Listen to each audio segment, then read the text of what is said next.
शुक्र है कि इस बार मोदी साहब ने नई शिक्षा नीति पर अंबेडकर साहब को कोट नहीं किया। नोटबंदी कर रहे थे तब भी अंबेडकर साहब को कोट कर रहे थे। 370 हटाया तब भी उन्होंने अंबेडकर साहब को कोट किया। दोनों बार हम लोग चीटिंग पकड़ लेते हैं।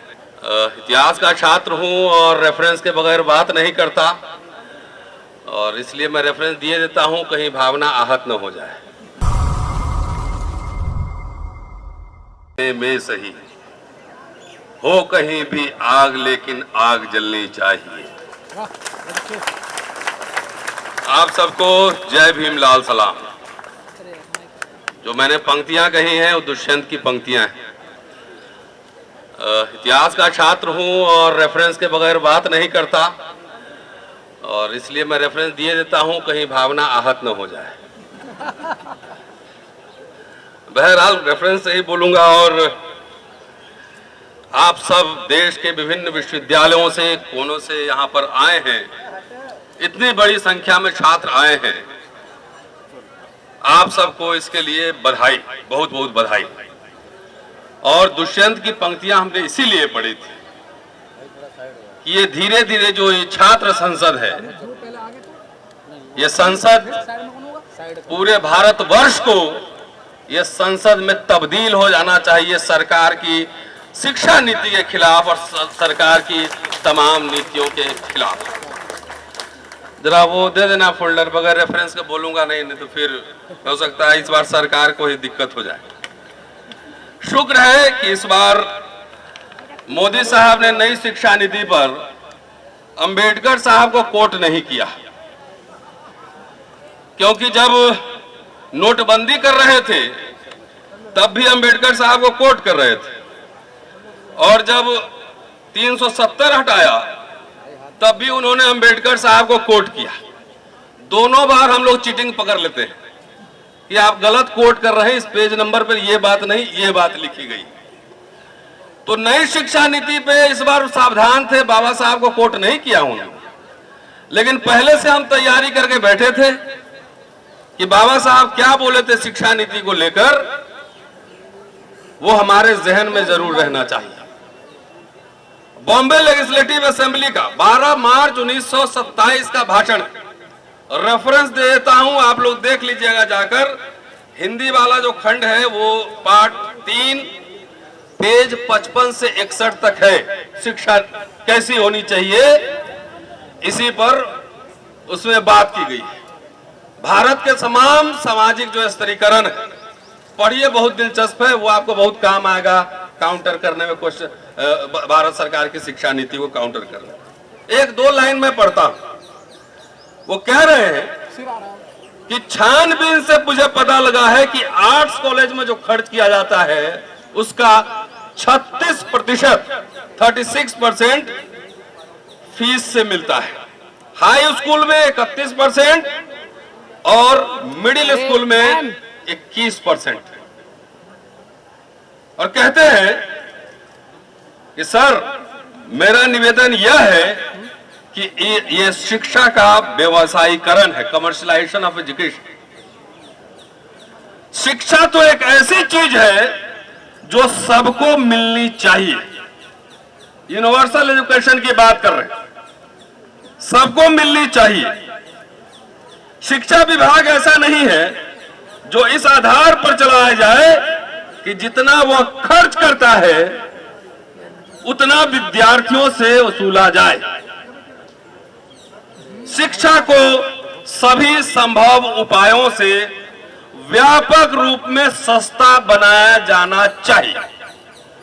अब बाबा साहब का आप नाम लेते हैं, आपने कहा था कि बाबा साहब की वजह से मैं यहां हूं, और आपकी शिक्षा नीति जो है बाबा साहब के सिद्धांतों के ठीक उलट है। इससे मेरी भावना भी आहत हुई है। आपकी हुई कि नहीं? अरे आवाज नहीं आई। आपकी हुई कि नहीं हुई? तो ये बात है, अगर शिक्षा को आप बर्बाद कर दीजिए तो आने वाली पीढ़ी के जड़ खोद दिया जाएगा। और नई शिक्षा नीति जो है ये सिर्फ छात्रों को प्रभावित नहीं कर रही।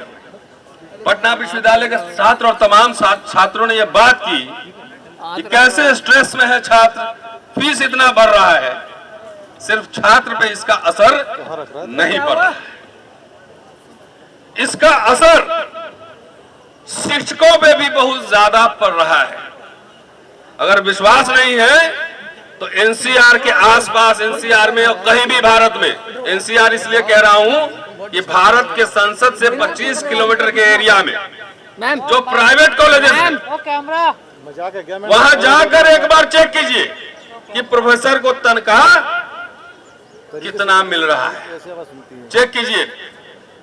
जिस देश में साहब बाहर जाते कहते हैं कि हमें बुद्ध के देश से आया हूं, जिस देश में प्रोफेसर को 10,000 और 15,000 पर काम करना पड़े, आप विश्व गुरु बनेंगे?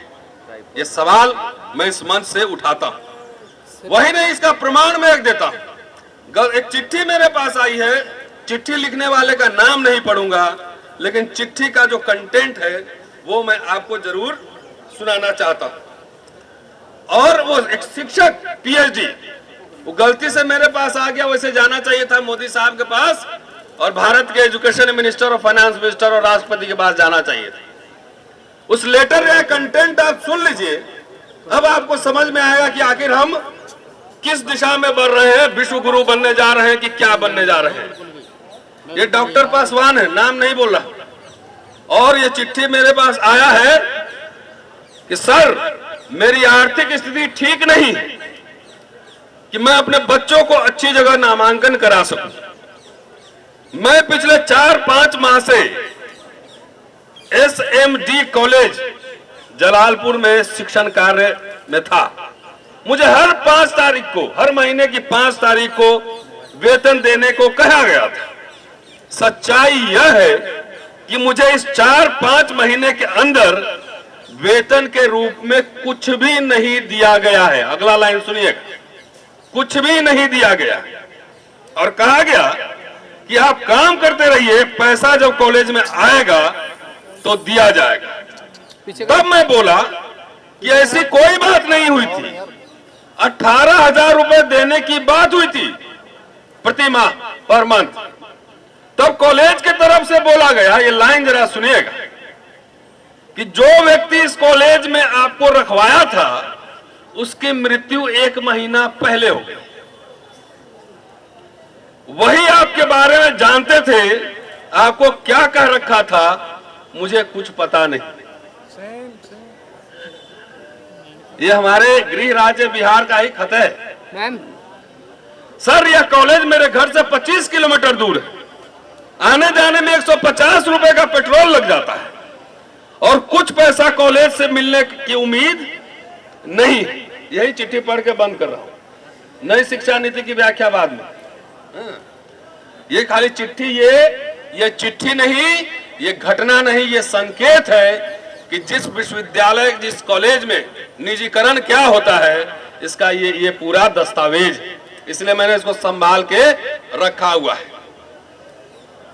150 रुपए का पेट्रोल लग जाता है और कुछ पैसा कॉलेज से मिलने की उम्मीद नहीं दिख रही। मैं मजबूर होकर इस कॉलेज को छोड़ दिया 1 महीने पहले और गांव में कोचिंग चलाता हूं। दुख की बात यह है सर, अपने बच्चों को अच्छे स्कूल में नामांकन नहीं करवा पा रहा हूं। बेटा 4.5 साल का है। यही चिंता मुझे परेशान करती कि अपने पुत्र को अच्छी शिक्षा नहीं दिला पा रहा और घर की आर्थिक स्थिति ठीक नहीं है। पिताजी बीमार रहते हैं। सर, आपके अम्बेडकरनामा से जो प्रसारित किया जाता है, मैं उसे नियमित देखता हूं और शेयर करता हूं। इसलिए बोल रहा हूं कि ये एक प्रोफेसर की दर्द भरी दास्तान है, पीएचडी स्कॉलर। यही हालत इस भारत में तमाम प्रोफेसरों को होने वाली है, जो दुनिया को तो शिक्षा देगा लेकिन अपने बेटे को उच्च शिक्षा नहीं दे सकता है। अल्टीमेटली चलते चलते मैं एक लाइन सिर्फ एनईपी, ये मैंने इशारा कर दिया है, एनईपी पे एक लाइन सिर्फ कह रहा हूं कि और कुछ नहीं। उसमें बार बार बल्लवी और तमाम बुद्धिस्ट विश्वविद्यालयों की बात हो रही। मोदी जी, खुदाई आजकल बड़ा हो रहा है देश में। जरा जितने बुद्धिस्ट साइट हैं और टेंपल है, मंदिर है, जरा उनकी ठीक से जो कब्जा किया हुआ उसको तो छुड़वा दीजिए और जरा डीप खुदाई करवाइएगा। कहीं सबसे नीचे बौद्ध विहार न मिले। ठीक से खुदाई करवाना, सीधा और सीधा ये नई शिक्षा नीति वर्ण व्यवस्था है। 4 साल का कोर्स चतुर्वर्ण व्यवस्था है। शुक्रिया, और इसका विरोध लगातार होना चाहिए। शुक्रिया, थैंक यू।